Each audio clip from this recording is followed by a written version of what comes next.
Hello everyone, very good evening. I hope you are fine. Welcome to expert classes by Manju ma'am. जैसा कि student आप सभी लोग जानते हैं कि इस समय हम आप लोगों का जो है मॉडल पेपर स्टार्ट किए हैं। ये क्लास जो है एमए थर्ड सेमेस्टर वालों का है। विषय कौन सा है? तो आपका होम साइंस विषय है। और पेपर कौन सा चल रहा है? तो आप लोगों का पेपर 2 चल रहा है, जिसका एग्ज़ाम 15 दिसंबर को होने वाला है। तो ये जो है पेपर का नाम आप लोगों का early childhood care and education, ये आप लोगों का पेपर का नाम है।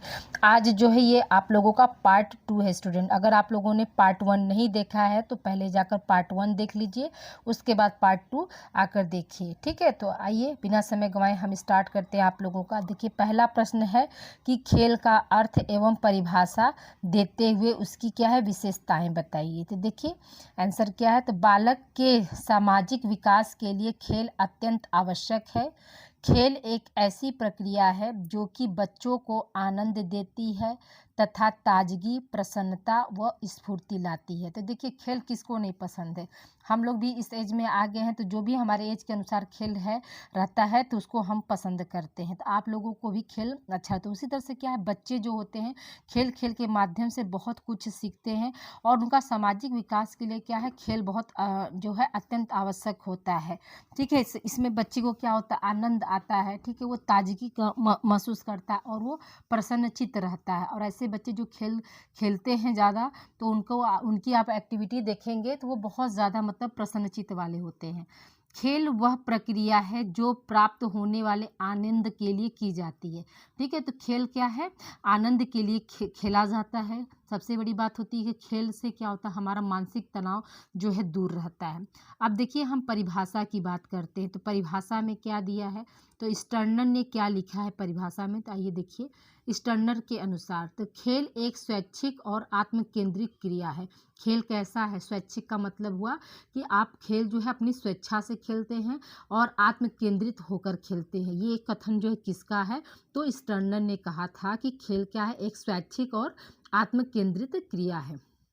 अब आइए देखिए, पियाजे के अनुसार खेल क्या है, तो खेल में ऐसी अनुक्रिया सम्मिलित होती है जिनकी पुनरावृत्ति शुद्धता प्रकार्यात्मक आनंद के लिए जो है की जाती है। यहाँ पर कब बड़ी मात्रा रहेगी। ठीक है, पियाजे ने क्या कहा, उन्होंने ये बताया कि खेल एक ऐसी अनुक्रिया है जिसमें क्या है, पुनरावृत्ति, मतलब हम बार बार जो है क्या करते हैं, खेल को दोहराते हैं और आनंद लेते हैं, तो पुनरावृत्ति होती है। वो कथन जो है किसका है, पियाजे का है। अब आइए देखिए, रसेल के अनुसार क्या खेल, हमने आपको 3-4 परिभाषा दे दिया है।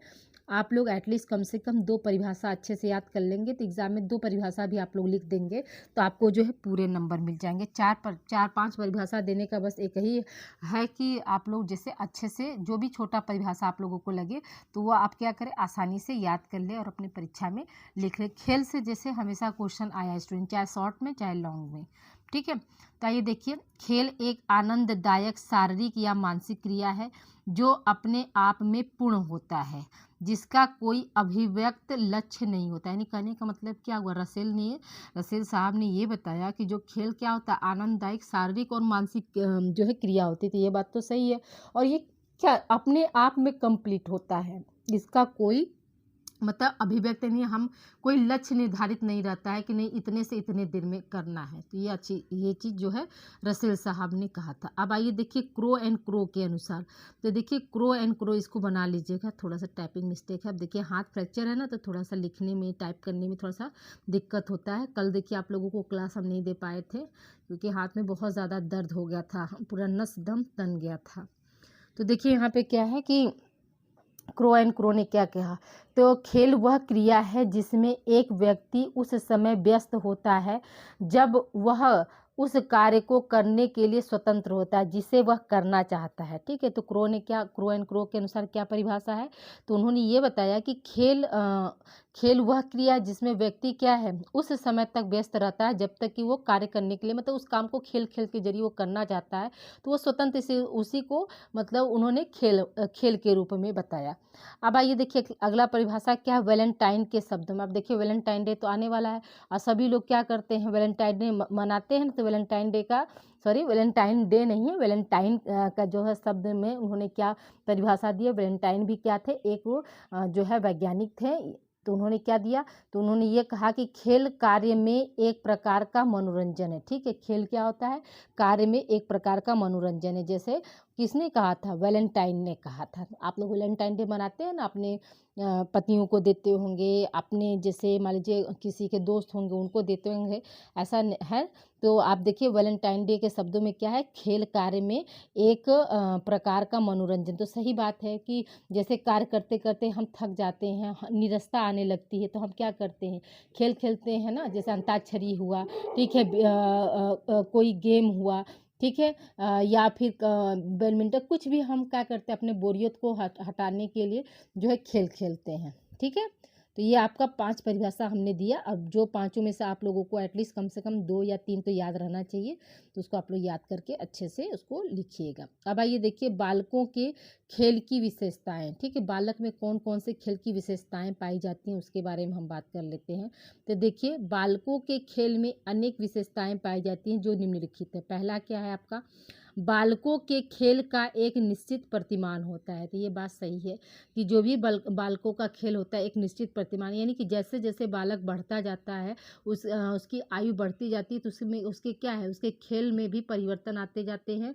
ठीक है, देखिए जैसे क्या है कि खेल के विकास का निश्चित प्रतिमान होने का कारण बालक की आयु होती है। ठीक है, जैसे कि मान कर चलिए अगर 6 महीने का बच्चा है या 1 साल का बच्चा है या 8 महीने 9 महीने का हम रख लेते हैं या 1 साल का बच्चे को हम रख लेते हैं, तो वो क्या करता है, 6 से 1 साल के बच्चों का अगर हम 6 महीने से लेकर 1 साल के बच्चों को अगर हम रखते हैं, तो वो सिर्फ देखने की प्रवृत्ति मतलब प्रक्रिया करें ना। जैसे आप उसको गोद में लेकर अपने शोल्डर पर अगर उसको आप रखे हैं, तो वो क्या होगा, आने जाने वाले लोगों को देखेगा, सिर्फ देखने की प्रवृत्ति रखता है। कोई मतलब बोलता है, इशारा करता है, तो क्या करता है वो बच्चा, स्माइल करता है। ठीक है, फिर लेकिन जैसे जैसे इसकी जब आयु बढ़ जाती है, जैसे वो 1.5 साल का 2 साल का हो जाता है, तो क्या करता है, जैसे जैसे बच्चे सब खेलते हैं तो उनके भीड़ में जाकर वो भी शामिल होकर खेलने की कोशिश करता है। ठीक है, फिर क्या है, जिस आयु में बालक में जैसी शारीरिक और मानसिक क्षमता और योग्यता होती है उसी के अनुसार क्या है, वह खेलों को खेलता है। ठीक है, यहाँ पर वह होगा, यहाँ बना लीजिएगा, उसी के अनुसार वह, यहाँ पर हुआ नहीं है, वह खेलों को क्या करता है, खेलता है। जैसे 4 माह से 12 माह तक वे दूसरों को देखने तक का कार्य कर पाते हैं, परंतु खिसकने आदि की क्षमता विकसित हो जाने पर वो क्या करते हैं, वस्तुओं को छूने की कोशिश करते हैं। ठीक है, यहाँ पर कहने का मतलब क्या हुआ कि जैसे वो घुसखोरियाँ मारते हैं, बैठते हैं, बकवास खींचते हैं, तो आप देखते हैं तब वो बच्चों मतलब जो भी वस्तु उनके सामने दिखेगी उसको क्या करेंगे, उसको वो छूने की कोशिश करेंगे, टच करने की, देखेंगे कि अच्छा इसमें होता क्या। जैसे कभी कभी जो बच्चे बकवास चलते हैं, बकैया चलते हैं, आप देखे हैं, तो उनको क्या करते हैं, उनको विशेष देखना पड़ता है कि कहीं गर्म कढ़ाई न टच कर लें, कभी मतलब कुछ भी खाना पीना बनाते इसमें बड़ा ध्यान देना पड़ता है ना। पेट में बच्चे जब तक है तब तक माँ भी स्थिर रहती है, सही रहता है, लेकिन बाहर निकलने के बाद वो सब ना एकदम आतंकवादी से कम नहीं रहते हैं।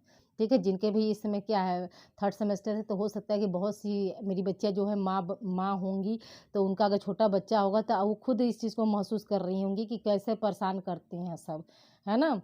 तो ठीक है, आगे देखिए अब यहाँ पर क्या है बालकों के लिए, तो अब उसी को हमने क्रम वाइज कर दिया है। जैसे पहला में ही पहला हेडिंग हम अन्वेषणात्मक अवस्था, अन्वेषणात्मक का मतलब कि खोज की अवस्था। तो देखिए यहाँ पर क्या है, शिशु की 4 माह से 12 माह की अवस्था खेल की दृष्टि से अन्वेषणात्मक अवस्था कहलाती है, यानी मतलब खोजते रहते हैं सबको।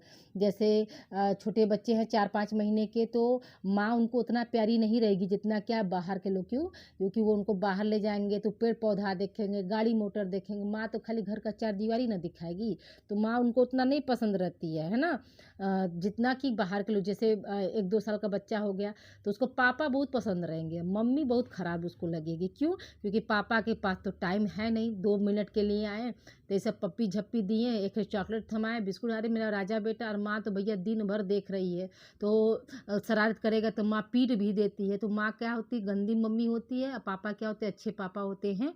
क्यों अच्छे होते हैं, क्योंकि उनके पास टाइम नहीं है, और 2-4-10 मिनट के लिए, आधा घंटा के लिए समय दिए तो उसमें प्यारा ना करेंगे, उनको कूटेंगे थोड़ा ना, है ना। ठीक है, फिर क्या है, इस अवस्था में बालक जिन चीज़ों को देखता है उसे जो चीज़ पकड़ाई जाती है उसे वह झटपट पकड़ना चाहता है। ठीक है, यानी जिन चीज़ को वो देखेगा वो क्या करेगा, उस चीज़ को पकड़ने की कोशिश करता है और पकड़ के क्या करते हैं साहब, फट से मुंह में डाल देते हैं। आप लोग भी देखे हैं, कोई भी चीज़ रहेगा सब चीज़ क्या होगा, उनके मुंह में ही जाएगा, है ना। तो ये क्या है, अन्वेषणात्मक अवस्था कहलाती है। अब आइए देखिए हम अगले हेडिंग की तरफ बढ़ते हैं, खिलौना अवस्था। खिलौना अवस्था क्या है आपका, तो यह अवस्था 1 से 6 वर्ष तक की होती है। 1 से 2 वर्ष का बालक अपना काफ़ी समय खिलौनों के साथ खेलने में व्यतीत करता है। कभी कभी बालक खिलौनों को जीवित समझ के क्या करता है, उनसे बातें भी करने लगता है। आप देखते हैं जैसे खाना वाना खाएंगे, अगर उनको लगता है कि नहीं ये हमारी तरह जीवित है, तो देखेंगे कहेंगे नहीं बाबू को भी हम खाना खिलाएंगे, बाबू को भी हम पानी पिलाएंगे। अब जैसे अपनी माँ का जैसे फीड करते हैं, माँ का दूध पीते हैं ना, तो उसी तरह से क्या होगा, अपना भी मतलब कपड़ा उठा कर क्या करते हैं, अपने भी अपना छोटा टॉय है तो उसको भी क्या कहेंगे, मैं दूध पिला रहा हूँ अपने बाबू का। आप देखते हैं ना, तो मतलब अपने से वो बात करते हैं ना, खिलौना की अवस्था। फिर क्या है आपका तीसरा, क्या है, खेल की अवस्था। खेल की अवस्था में क्या है, तो इस अवस्था तक बालक विद्यालय जाना प्रारंभ कर देता है। विद्यालय में वह अपने सहपाठियों के साथ विभिन्न प्रकार की नए नए खेल खेलना चाहता है। इस प्रकार के खेल उसका यहाँ पर शारीरिक होगा, ठीक है, शारीरिक विकास करने के साथ साथ क्या है, मानसिक विकास भी करते हैं। इसको आप बना लीजिएगा। देखिए पेन चला रहे हैं ना, तो मेरा हाथ में दर्द होना शुरू हो जाएगा। यहाँ पे क्या हो जाएगा, शारीरिक विकास, इसको बना लीजिएगा, ठीक है। तो ये आपका क्या है, पहला में प्रतिमान में 3 हेडिंग था। अब आइए दूसरे हम बात करते हैं। दूसरे में आयु वृद्धि के साथ साथ खेल की क्रियाओं में कमी आती है। तो देखिए ये बात भी सही है कि जैसे जैसे बच्चा बढ़ता जाता है उस तरह से क्या होता है, उसकी खेल की जो प्रवृत्ति होती है उसमें कमी आने लगती है। जैसे जैसे उम्र बढ़ती जाती है, बालक के खेल क्रियाओं में कमी आती जाती है। कुछ विद्वानों का मानना है कि 8 वर्ष का बालक 40 प्रकार का खेल प्रति सप्ताह खेलता है, परंतु एक वयस्क व्यक्ति लगभग 18 प्रकार का खेल जो है प्रति सप्ताह खेलता है। ऐसा संभवतः इसलिए होता है कि बढ़ती हुई उम्र के साथ साथ बालक की वृत्तियों, रुचियों, दायित्वों और क्षमताओं में क्या होती, वृद्धि होती जाती है, ठीक है। तो जैसे कहने का मतलब क्या हुआ कि पहले क्या था, पूरा समय वो खेल पर देता था, लेकिन जैसे जैसे वो बढ़ता जाता है तो उसको अदर जिम्मेदारी, जैसे पढ़ाई का होमवर्क करना है, ट्यूशन का वर्क करना है, ठीक है, उसको लर्न करना है, घर के कुछ काम है तो उसको मतलब जो है हाथ बटाना है। तो ये सब चीज़ें कहीं ना कहीं क्या है, तो अब जो ज़्यादा समय जो उसका खेल में बीतता था, तब वही समय उसका स्कूल में बीतेगा, स्कूल के साथ साथ फिर ट्यूशन में बीतेगा, ट्यूशन के साथ साथ क्या कुछ घर का काम आ गया तो उसमें बीतेगा। तो धीरे धीरे क्या होता है, खेल के प्रति जो है उसको समय जो है उसका कम होने लगता है, ठीक है। अब तीसरी विशेषता हम देखते हैं। तीसरी विशेषता क्या है हमारा, आयु वृद्धि के साथ साथ विशेष खेलों में अधिक समय लगता है। जैसे जैसे वो आयु वृद्धि बढ़ता जाता है तो उसका खेल भी क्या होता है, विशेष होने लगता है। पहले क्या था, पहले छोटा था जब तक तो पूरा मिक्स खेल खेलता था, कभी कबड्डी खेल लिया तो कभी गोली खेल लिया तो कभी कांचा खेल लिया तो कभी जो है बैट बॉल खेल लिया, कभी क्या बोलते हैं चब्बा वाला जो फेंकने वाला खेल लिया, कभी चोर सिपाही खेल लिया, तो ऐसे खेलता था। लेकिन जैसे जैसे आयु बढ़ती जाती है तो क्या विशेष खेलों में ध्यान देने लगता है, ठीक है। फिर क्या, शैशव व एवं पूर्व बाल्यावस्था में बालक अपनी जागृत अवस्था का अधिकांश समय खेलने में व्यतीत करता है, किंतु उत्तर बाल्यावस्था में तथा उसके पश्चात अर्थात आयु बढ़ने के साथ साथ खेल में लगने वाला समय क्रमशः क्या होता है, कमी आने लगती है। ऐसा सामान्यतः इसलिए होता है कि उम्र बढ़ने के साथ साथ क्या उत्तरदायित्व जो है बढ़ जाते हैं, ठीक है। तो ये हम भी आपको बताएं कि उम्र बढ़ने के साथ साथ क्या होता है, उत्तरदायित्व बढ़ गया। मैंने बताया ना कि जैसे उसको स्कूल जाना है, ठीक है, उसके बाद क्या उसको ट्यूशन जाना है, उसके बाद क्या उसको घर का काम करना है, अगर मान लीजिए थोड़ा बहुत खेती बाड़ी है तो खेती बाड़ी में भी समय देना है। तो उससे धीरे धीरे क्या होता है, उसका जो है उत्तरदायित्व बढ़ता जाता है, जिम्मेदारी बढ़ती जाती है, तो वो क्या होता है, खेल के समय जो है कम लगाने लगता है। अगला अगला विशेषता देखिए क्या है, बच्चों के खेल परंपराओं से प्रभावित होते हैं। तो बच्चों के खेल कि यह प्रमुख विशेषता है कि यह परंपराओं से प्रभावित होते हैं। बड़े बालक जिस प्रकार से खेलों को खेलते हैं, छोटे बालक भी उसी का क्या करते हैं, अनुकरण करते हैं। हाँ, कहने का मतलब यहाँ पे क्या है कि जैसे मान लीजिए 15 से 20 साल के बच्चे, ठीक है, या आपका 12 से लेकर 15 साल के बच्चे का क्रिकेट खेल रहे हैं, तो उसमें क्या होगा, 2-3 साल का बच्चा भी क्या होगा कि हमो खेलब करके क्या करता है, जाता है बॉलिंग। अगर उसको छोटा वाला बॉल आप 10-10 रुपये वाला हर एक माल जो 20 20 रुपये वाला बेचता है ना, अगर उसको आप 2.5 साल के बच्चों का वो वाला बैट बॉल दिला देंगे ना, तो कहेगा नहीं हम ही ना ले, जो भैया ले लेंगे तो ना ले, है ना, देखती है ना। तो क्या है कि तो जैसे जैसे जैसे बड़े बच्चे खेलते हैं, भले उनसे बैट ना उठे, लेकिन ज़बरदस्ती क्या करेंगे, वो सचिन तेंदुलकर वाला ही बैट लेंगे और कैनवास का ही बॉल लेंगे, वो आपका 20 रुपये वाला बैट बॉल से नहीं खेलेंगे। उनको ये लगता है कि बेकार, ये जंप नहीं कर रहा है, भैया वाला तो जंप है, भले उनसे ना उठे, है ना। तो आप देखते हैं ये सब चीज़ें, तो वो क्या कर रहे हैं, बड़ों का जो है अनुकरण, मतलब उसको दोहरा रहे हैं। इस प्रकार खेलों का हस्तांतरण पीढ़ी दर पीढ़ी होता रहता है। कई खेलों जैसे कबड्डी है, चोर सिपाही है, आँख मिचौली आदि खेलों को हम पीढ़ी दर पीढ़ी जो है खेलते चले आ रहे हैं। अब ये सब खेल क्या है, देखिए चोर सिपाही हम लोग के बचपन में बहुत खेलते थे, लेकिन अब क्या, अब सब चीज़ का जो है स्थान क्या हुआ, मोबाइल ले लिया। जब से ये मोबाइल आया तब से बच्चों की जो शारीरिक विकास, मानसिक विकास सब कम होता जा रहा है, और कहीं ना कहीं इसके हम खुद ही जिम्मेदार हैं। हम छोटे बच्चों को, जैसे अभी मेरे बहुत से बच्चे ऐसे होंगे जो कि माँ होंगी, हाँ, वो क्या करते हैं, अपने बच्चे को मोबाइल दे कर ले तोता है, गाना वाला सब है, कार्टून है, थमा देती हैं, उसके बाद उसको खाना खिलाएंगी, जो कि बहुत बड़ा डिमे, और वो क्या हो रहा है, बच्चों के आँख की रोशनी को बहुत ज़्यादा प्रभावित कर रहे हैं।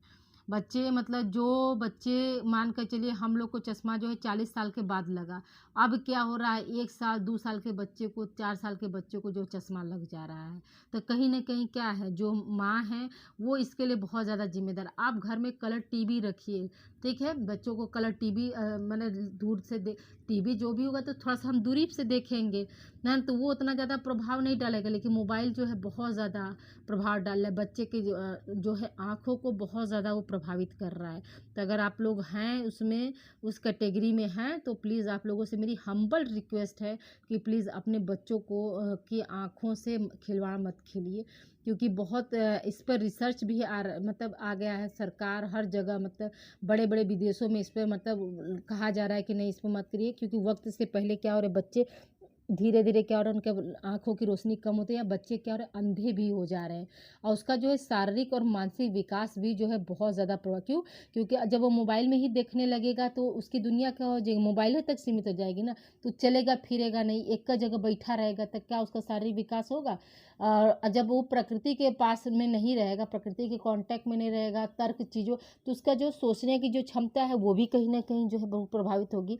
तो प्लीज़ आप लोग से, अगर आप लोग हो माँ, तो प्लीज़ आप लोग इस चीज़ का ध्यान दीजिए, अपने बच्चे को टाइम दीजिए, अपने बच्चे के साथ खेलिए, ठीक है, उसको अपने हाथ से खाना खिलाइए, उसके साथ एंजॉय करिए हर पल को, मोबाइल उसके सामने मत चलाइए, ठीक है। पहले आप अपनी आदत को मतलब बदलेंगी, तभी तो आप अपने बच्चों को आदत को सुधार सकेंगे। जब आप ही नहीं बदल पाएंगी तो फिर अपने बच्चों को क्या सुधारेंगी। तो प्लीज़ आप लोग थोड़ा सा टाइम जो है मतलब आप दीजिए, ठीक है।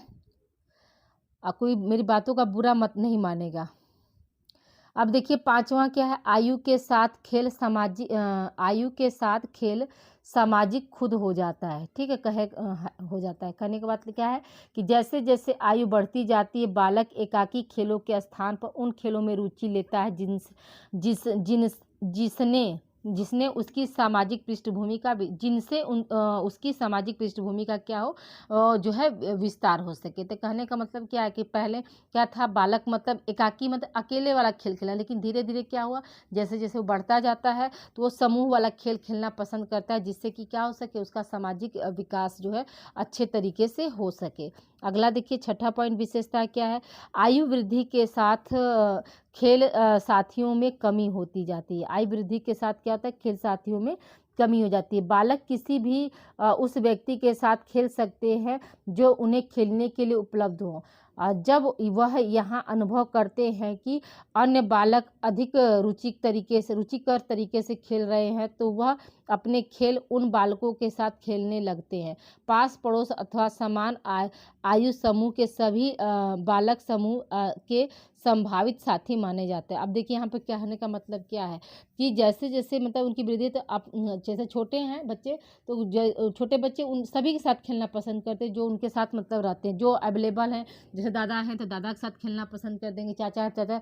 लेकिन जैसे जैसे वो बढ़ते हैं और उसका देखते हैं कि नहीं दूसरा चाचू चाचू जो है अच्छा गेम खेल रहा है ना, तो अब रुचि तरीके से खेला तो वो क्या करेंगे, अब वो मतलब जो पहले जैसे खेलते थे अब उनके साथ ना होके क्या करेंगे, अपने चाचू के साथ खेलना शुरू कर देंगे, पास पड़ोस के जो लड़कों के साथ हैं उनके साथ रहना शुरू कर देते हैं, और वो उनको क्या है, अपना दोस्त मानते हैं, साथी मानते हैं। ठीक है। सातवां विशेषता क्या है आपका, कि बालकों के खेल में यौन विभिन्नताएं दिखाई देती है।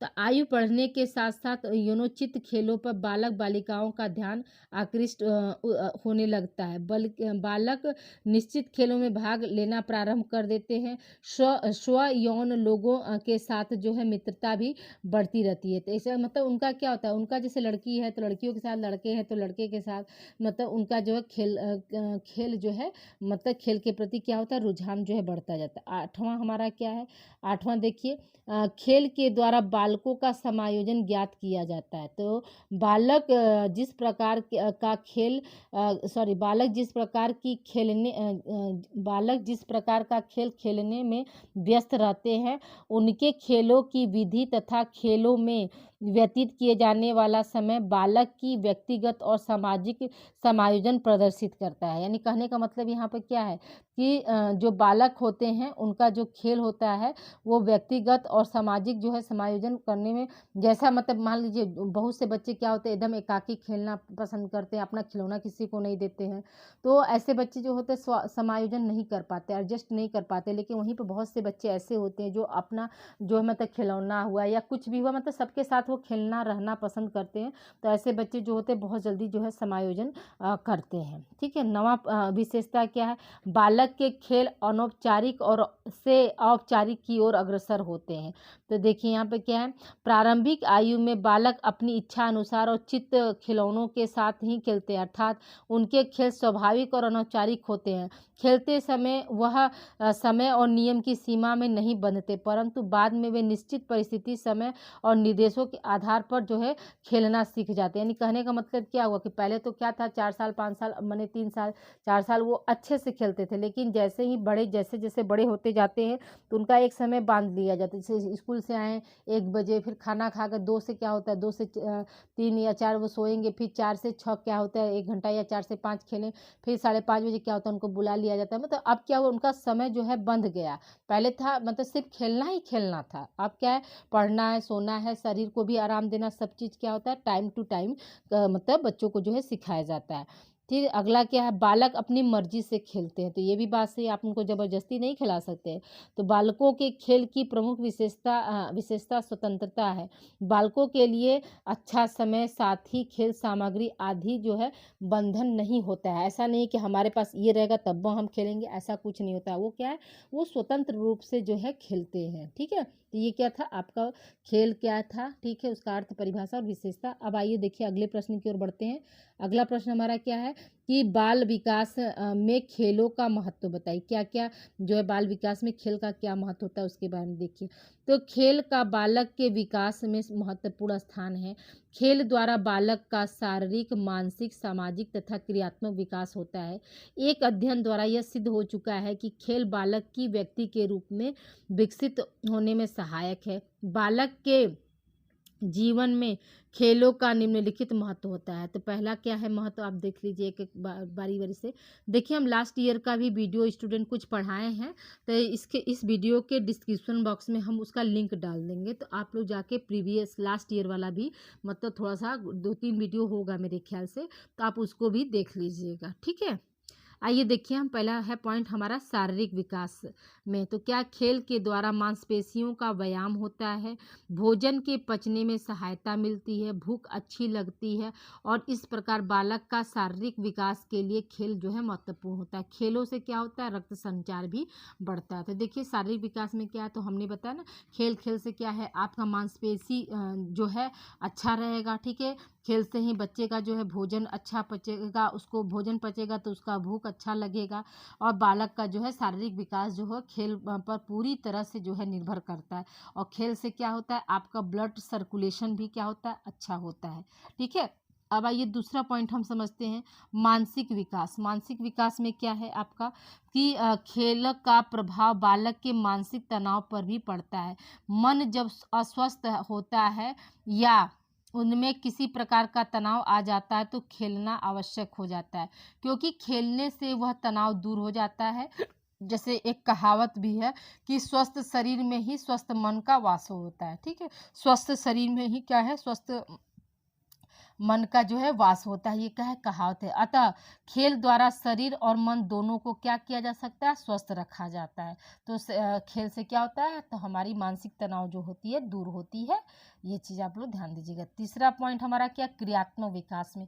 तो खेल के माध्यम से बालकों को विभिन्न प्रकार की क्रियाओं के अवसर प्राप्त होते हैं तथा विभिन्न क्रियात्मक कौशलों के अभ्यास का अवसर प्राप्त होता है। तो ये बात भी सही है कि जो खेल अगर खेलते हैं तो उनका क्या है, क्रियात्मक विकास अच्छे से होता है और हर तरह के वो कार्य मतलब क्रिया करने के लिए जो है अग्रसर होते हैं। क्रियात्मक विकास के लिए उपयुक्त समय पर अभ्यास आवश्यक है और खेल उस अभ्यास का अवसर प्रदान करता है। देखिए क्रियात्मक विकास में क्या है, मतलब आपका जो है अभ्यास जरूरी। जैसे अभी आप लोग का परीक्षा है तो वीडियो को आप 2 से 3 बार 4 बार देखते हैं तो ये क्या कर रहे हैं, अभ्यास ही न कर रहे हैं।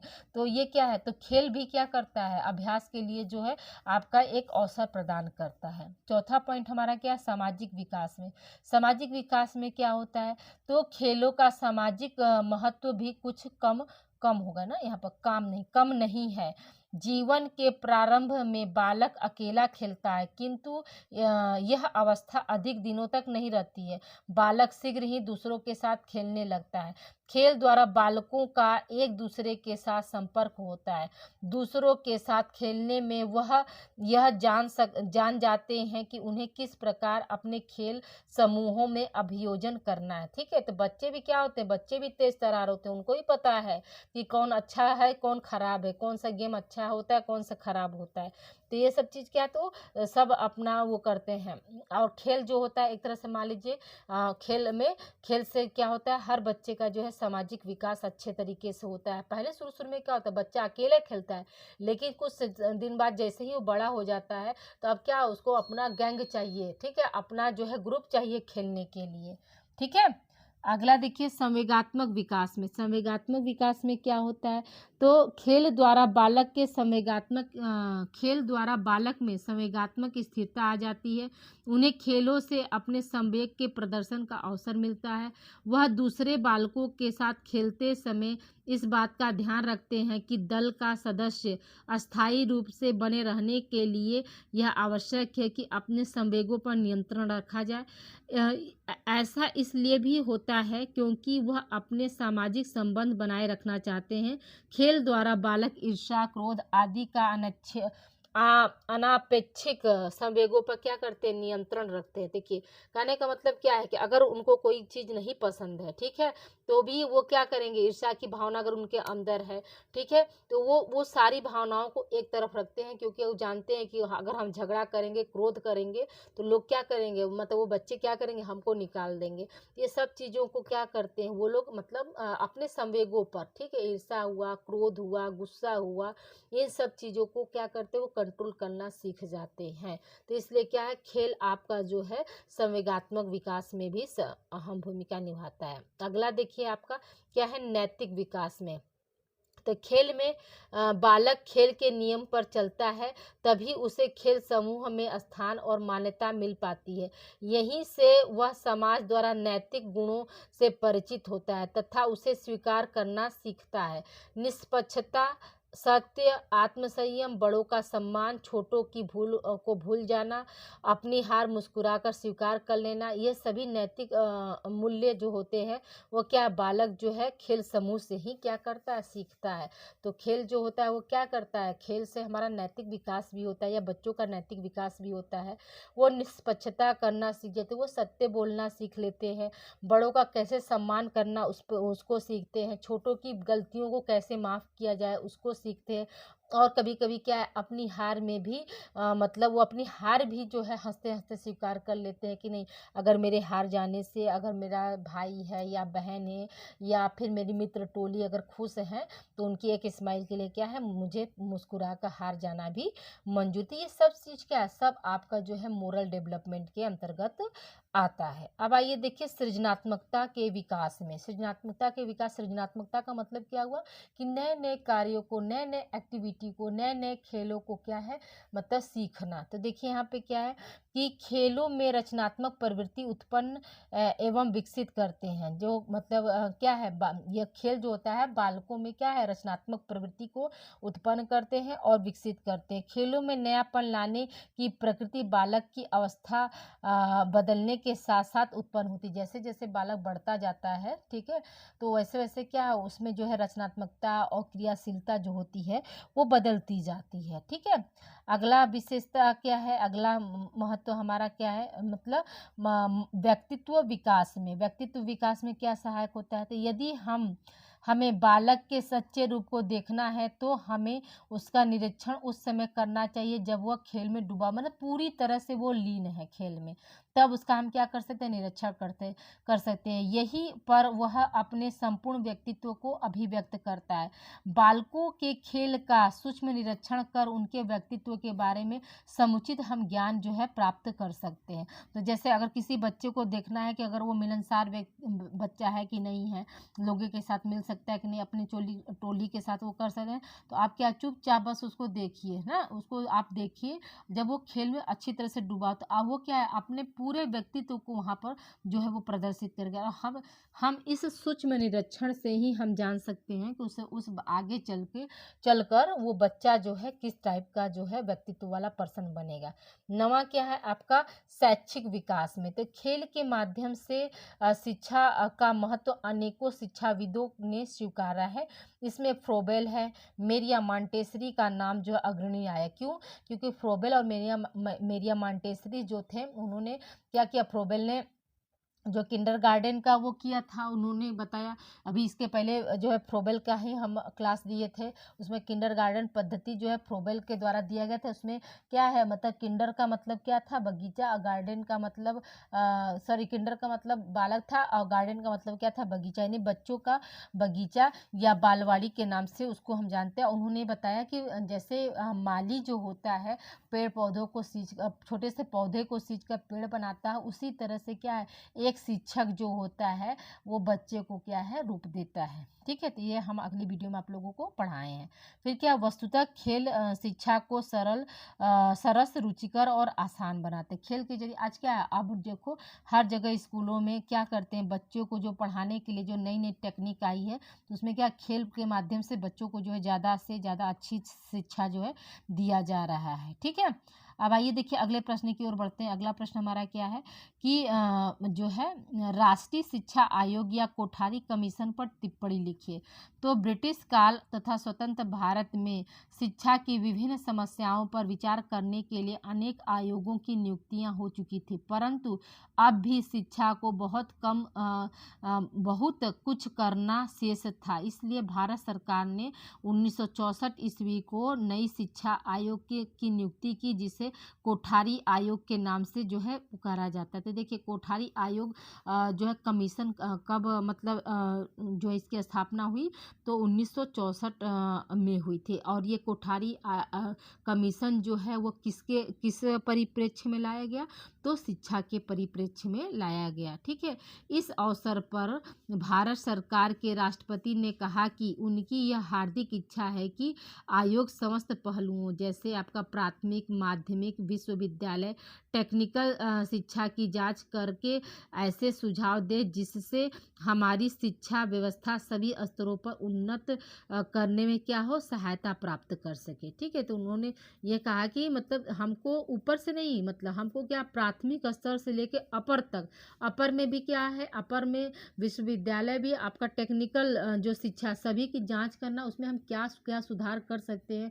कैसे सुधार करके जो है शिक्षा प्रणाली को हम आगे बढ़ा सकते हैं। ये इसीलिए जो है कोठारी आयोग का या कोठारी कमीशन का 1964 ईस्वी में जो है इसका गठन किया गया। लेकिन आज क्या है, आज वर्तमान समय में क्या शिक्षा की स्थिति बहुत ही ज़्यादा दयनीय हो गई है। अगर किसी भी देश को अगर विकलांग करना है तो आप क्या करिए उसके शिक्षा प्रणाली को ही ध्वस्त कर दीजिए, वो देश अपने आप विकलांग हो जाएगा। विकलांग इट मीन्स जैसे आप जो हो आप क्या हो युवा प्रौढ़ हो बच्चा, और आप लोग भी देखो पढ़ रहे हो, ठीक है, बुरा मत मानना, पढ़ रहे हो। हमारे देश की बहुत बड़ी विडंबना है कि मतलब पूजा पाठ, धर्म, मंदिर, मस्जिद सब पर मतलब काम कर रही है हमारी सरकार, लेकिन एजुकेशन पर काम बिल्कुल नहीं कर रही है, जो कि हमारे देश के विकास में अहम भूमिका निभाता है। आज आप लोग क्या कर रहे हैं? आज आप लोग खाली बस परीक्षा दे रहे हैं, ठीक है। बुरा मानने कहा ना कि बुरा मत मानना। आप लोग क्या कर रहे हैं? सिर्फ फॉर्म भर रहे हैं, परीक्षा दे रहे हैं। आप लोगों का ज्ञान जो है शून्य हो गया है, ठीक है। क्यों शून्य हो गया? क्योंकि कोई कॉलेज आना नहीं चाहता है, बच्चा पढ़ना नहीं चाहता है, शिक्षक पढ़ाना नहीं चाहता है, दोनों जो है। और सिलेबस जो है इतना ज़्यादा ब्रॉड लेवल पर रखा गया है। आप लोग एमए पास हो जाओगे, लेकिन अभी तक आप लोगों को खुद नहीं पता होगा। बहुत से बच्चे ऐसे होंगे जिनको अभी तक अपना सिलेबस ही नहीं पता होगा कि सिलेबस में कितना यूनिट हम लोग को पढ़ना है, क्या करना है, क्या नहीं करना है। खैर, परीक्षा तो अब हो ही जाएगी। आप लोग पास होकर खाली क्या कर रहे हैं? डिग्री ले रहे हैं। लेकिन अगर कहीं खड़ा कर दिया जाए कि भाई चलो अब एमए आप लोग कर लिए हैं, मास्टर डिग्री दुनिया की सबसे बड़ी डिग्री आप लोग लेने जा रहे हैं, अब इससे बड़ी डिग्री कोई नहीं होती। याद रखिएगा, जो आपकी पीएचडी होती है, आपकी जो बीएड होती है, आपका जो एमएड होता है, वो दीक्षा है बेटा, ठीक है। वो क्या है? वो आपकी दीक्षा है। लेकिन शिक्षा की डिग्री में मास्टर डिग्री सबसे ऊपर डिग्री होती है, इससे बड़ी कोई डिग्री नहीं होती। लेकिन कह दिया जाएगा तो आप में से बहुत से बच्चे जो है मतलब पढ़ा नहीं पाएंगे। हाँ भाई, कुछ बच्चे मेरे ऐसे होंगे जो स्कूल में जॉब वो तो कर लेंगे, लेकिन बहुत से बच्चे क्या है, सिर्फ डिग्री ले रहे हैं, मतलब उसका कोई और सरकार भी क्या कर रही है, इस पर ध्यान नहीं दे रही। बेरोजगारी इतना यूपी में आप बढ़ गया है, आप लोग खुद इसको देख रहे हैं कि कितना बेरोजगारी बढ़ गया। तो कहीं ना कहीं क्या है, शिक्षा प्रणाली ऐसा हो गया है। अब एनईपी ने तो और शिक्षा को ख़त्म कर दिया। मान लीजिए जो ईयरली था कुछ हद तक सही था, सेमेस्टर भी था तो वो भी कुछ हद तक सही था, लेकिन जब से एनईपी 2020 आई है तब से तो मान लीजिए शिक्षा एकदम ख़त्म हो गई है, जीरो के बराबर हो गई है। ना तो आप लोग पढ़ ले रहे हैं, पास हो जा रहे हैं, लेकिन किसी को ये नहीं पता चल रहा है कि हम मेजर सब्जेक्ट पढ़ रहे हैं कि माइनर पढ़ रहे हैं, मेजर में भी कौन सा हम पढ़ें, माइनर में कौन सा पढ़ें, कुछ भी नहीं। बस आप बीए पास हो गए, बीए पास हो गए क्या हो जाते हैं, एमए में चले आते हैं। तो बड़ी ही विडंबना है हमारे देश की स्थिति, बहुत ज़्यादा ही आने वाले भविष्य में बहुत ज़्यादा मतलब बेकार होने वाली है। आइए देखिए, मतलब इसका प्रयोजन क्या था, उसका उद्देश्य क्या था।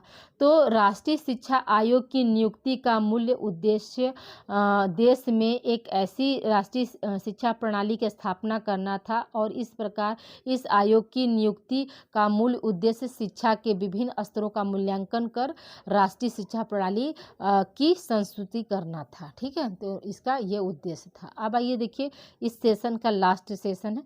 आपको ना नोट्स में आ सकता है कि गीजू भाई बधेका या बड़ेगा, कहीं कहीं ऐसे भी करके आएगा। तो गीजू भाई बधेका पर टिप्पणी लिखिए, या गीजू भाई कौन थे, तो देखिए इस पे भी आप लोगों को आ सकता है। तो आइए देखिए, गीजू भाई का पूरा नाम गिरजा शंकर भगवान जी बधेका था। गीजू भाई का पूरा नाम क्या था? गीजू भाई का पूरा नाम था गिरजा शंकर भगवान जी बधेका। उनका जन्म सौराष्ट्र में चीतलगांव 15 नवंबर जो है 1885 ईस्वी को हुआ था। देखिए 15 नवंबर, अभी देखिए 15 दिसंबर को भी मेरा जो है जन्मदिन है, जिस दिन आप लोगों का पेपर ये होने वाला है, सेकेंड पेपर। तो उस दिन क्या है, 15 दिसंबर है ना, 15 दिसंबर को भी मेरा क्या है, बर्थडे है। तो नहीं, आपको क्लास हम देंगे, परेशान मत होइए। बर्थडे तो वो सब आता जाता रहेगा। मेरा तो असली बर्थडे का गिफ्ट यही होता है, बर्थडे का रहेगा। बर्थडे मैं बोल रही बच्चों वाला ठीक है, बर्थडे है मेरा, तो बर्थडे का यही गिफ्ट रहेगा मेरा कि आप लोग अच्छे नंबर से पास होइए, और मतलब एक अच्छा इंसान बनिए। और साथ ही साथ क्या है, आप मतलब ऐसे युवा बनिए कि आपको मैं पढ़ा रही हूँ तो आप कितने लोगों को पढ़ाइए, ठीक है। जिसका जो भी ड्रीम हो, आप लोग अपने ड्रीम को पूरा करिए। और मेरा तो भाई, मैं तो एक शिक्षक हूँ, तो शिक्षक क्या होता है, एक रास्ते की तरह ही रहता है। रास्ता नहीं बदलता, उस पर क्या है, आने जाने वाले राह ही बदल जाते हैं। जैसे आप लोग थर्ड में हैं, कल को फोर्थ में जाएंगे, उसके बाद क्या, फिर दूर दूर से भाई मंजू मैम से रिश्ता ख़त्म है ना। फिर क्या है, फिर नए बच्चे आएंगे, वो भी पढ़ेंगे, वो भी शिक्षा लेंगे, तो वो चीज़ें होती रहेंगी, ठीक है। तो देखिए यहाँ पे क्या, 23 जून 1939 ईस्वी को 54 वर्ष की उम्र में उनका क्या हो गया, निधन हो गया। प्रारंभ में वे क्या थे, यहाँ पर हुए नहीं, यहाँ पर वे वकील थे परंतु वकालत छोड़कर वे यहाँ पर हुए, सब देखिए थोड़ा सा टाइपिंग मिस्टेक है, वे शिक्षा जगत में आए। ठीक है, यहाँ पर हुए नहीं होगा, वे बना लीजिएगा, क्योंकि जब हम सेव किए ना तो ये फिर से ले लिया वही वाला। तो याद रखिएगा कि प्रारंभ में वे वकील थे परंतु वकालत छोड़कर क्या हुए, वे शिक्षा जगत में आ गए। सबसे पहले इंपॉर्टेंट पॉइंट यहाँ पे क्या याद रखेंगे, सबसे पहले आप इंपॉर्टेंट पॉइंट यहाँ पे याद रखेंगे, गिरजू भाई बधेका का पूरा नाम क्या था, गिरजा शंकर भगवान जी बधेका था। ठीक है, इनका जन्म कब हुआ था, तो 15 नवंबर 1885 ईस्वी को हुआ था। इनकी मृत्यु कब हुई थी, तो 23 जून 1939 ईस्वी को हुई थी। ठीक है, फिर क्या है, सन 1916 ईस्वी में सन 1916 ईस्वी से सन 1939 तक वे, यहाँ पर हुए नहीं होगा। ठीक है, वे शिक्षा के क्षेत्र में बाल केंद्रित शिक्षा के लिए लगातार संघर्ष करते रहे। ठीक है, वो क्या है, तो बाल केंद्रित मतलब उनका मानना था कि बच्चे ही क्या है, कल के भविष्य हैं और बच्चों की शिक्षा दीक्षा अच्छी होनी चाहिए, क्योंकि जो शिक्षा होती है वो बच्चों के लिए है, न कि बच्चे शिक्षा के लिए है। तो उनका यही मानना था कि जो एजुकेशन है वो क्या है, वो बच्चों के लिए होता है, लेकिन ये मत समझिए कि बच्चे जो हैं वो शिक्षा के लिए हैं। उनका यही था। ठीक है, देखिए यहाँ पर उन्होंने दिया भी है। उनका मानना था कि उनका मानना था शिक्षा बालक के लिए है, न कि बालक शिक्षा के लिए। वे निरंतर बालकों के लिए अति संवेदनशील रहे। उन्होंने अपने संपूर्ण जीवन में शिक्षा को बालक की मौलिक निधि के रूप में जो है मौलिक निधि के रूप में प्रस्तुत किया। वह बाल किशोरों की शिक्षा के लिए विशेष रूप से जो है प्रयासरत रहे ना, उनका यही था। सही बात है। देखिए आज हम भी चैनल जो स्टार्ट किए हैं तो बस इसीलिए स्टार्ट किए हैं कि देखिए मेहनत तो करेंगे भाई, तो यूट्यूब से जो भी पैसा आएगा, थोड़ा बहुत जो भी आएगा, जैसा भी वीडियो व्यू जाता है तो पैसा भाई 1 साल 2 साल में आता है, इसको मैं नहीं कर रही। लेकिन मेरा बस यही प्रयास था कि मैंने देखा अपने लाइफ में कि जब मैं बीए वालों को पढ़ा रही थी होम साइंस, तो बीए में तो आप लोग सभी लोग जानते हैं 3rd ईयर में 8 यूनिट हो जाता है, 16 मतलब 2 पेपर 16 यूनिट हो जाता था, तो मैं कंप्लीट नहीं कर पाती थी। तो मुझे ना बड़ा अंदर से मतलब अजीब से फीलिंग आती थी कि मान लीजिए अगर हम 2 यूनिट छोड़ दे रहे, कहीं 2 यूनिट से भी एक क्वेश्चन अगर आ गया तो मेरे बच्चे का क्या होगा, एक क्वेश्चन छूट जाएगा। तो मैं चैनल बस इसलिए स्टार्ट की कि बहुत सारे जो चैप्टर हैं मैं कॉलेज में पढ़ा दूँ और कुछ जो है इंपॉर्टेंट क्वेश्चन करके उनको मॉडल पेपर दे दूँगी, तो बच्चे क्या हो जाएंगे, अच्छे से पढ़ लेंगे, मतलब पास हो जाएंगे। तो मेरा बस मतलब यही एक मुहिम था कि आप लोग निःशुल्क शिक्षा पढ़िए। मुझे कोई यूट्यूब पर मतलब आपको पेमेंट नहीं करना है, आप लोग फ्री एंड कॉस्ट जो है चारों सेमेस्टर। इस समय क्या हाथ फ्रैक्चर होने की वजह से हम उतना मॉडल पेपर नहीं बना पा रहे, क्योंकि एक अवस्था में हम बैठते हैं तो नसें जो है ठंडी की वजह से क्या हो रही, तान दे रही हैं, तो थोड़ा हेल्थ इश्यूज होने की वजह से नहीं कर पा रहे हैं। नहीं, इसके पहले जो था मैं मतलब हमेशा बनाती थी क्वेश्चन ऐसा कि मतलब वही क्वेश्चन आ जाते थे, लेकिन इस समय क्या है, हेल्थ इश्यूज होने का उतना मैं पढ़ नहीं पा रही हूँ और जिसकी वजह से थोड़ा सा जो है गैपिंग हो जा रहा है। लेकिन कोशिश ये है कि आप लोग अच्छे से चीज़ों को समझिए और अच्छे से मतलब पेपर दीजिए, इतना कोशिश मैं आप लोगों के लिए कर रही हूँ। ठीक है, तो देखिए वो निरंतर क्या रहे इनके लिए। फिर क्या, अंग्रेजों की गुलामी से मुक्ति के प्रयासों के काल में भावनगर में एक नई राष्ट्रीय शिक्षण संस्था यानी जिसका नाम क्या था, दक्षिणामूर्ति विद्यार्थी भवन ने जन्म लिया था। इस संस्था में गिजू भाई के मामा श्री हरि गोविंद पांडे भी कार्य करते थे। उनकी प्रेरणा से गिजू भाई भी सन 1916 ईस्वी में इस संस्था से क्या हुआ, इस संस्था के आजीवन जो है सदस्य बन गए। तो कब बने, 1916 ईस्वी में। उस समय उनकी आयु 31 वर्ष थी। प्रारंभ में वे विनय मंदिर के आचार्य के रूप में कार्य करते थे। उनका मूल मंत्र था बालो देवो भवः, मतलब उनका क्या था कि जो बालक है वही देवता के समान है और उन्हीं को क्या करना है, हमको पढ़ाना है, उन्हीं को हमको पूजना है, ये उनका मूल मंत्र था। 2.5 से 6 वर्ष के बालकों को उन्होंने इस तालीनता से उपासना की कि बालक जो है उन्हें मूँछों वाली माँ मानने लगे। यानी इतने शिद्दत से वो मतलब बच्चों को शिक्षा देने लगे कि बच्चे जो थे क्या थे, 2.5 से 6 साल, तो मतलब मान कर चलिए उतना नहीं समझते थे कि कौन मेल कौन फीमेल। हाँ, तो उनको क्या था, वो अपने जन्म देने वाली माँ को तो पहचानते ही थे, लेकिन उनकी शिक्षा दीक्षा को देखकर क्या है, उनको मूंछों वाली माँ के नाम से जो है जानने लगे। गीजू भाई की शिक्षा संबंधी 15 मौलिक रचनाएं, गीजू भाई की जो है मौलिक रचनाएं कितनी हैं, तो 15 थी। इसके अतिरिक्त अपने अन्य साथियों के सहयोग से उन्होंने 223 पुस्तक भी लिखी। उनका अधिकतर साहित्य जो थे गुजराती में थे। गीजू भाई का लेखन कार्य किसमें था, तो गुजराती भाषा में वो ज़्यादा लिखे थे।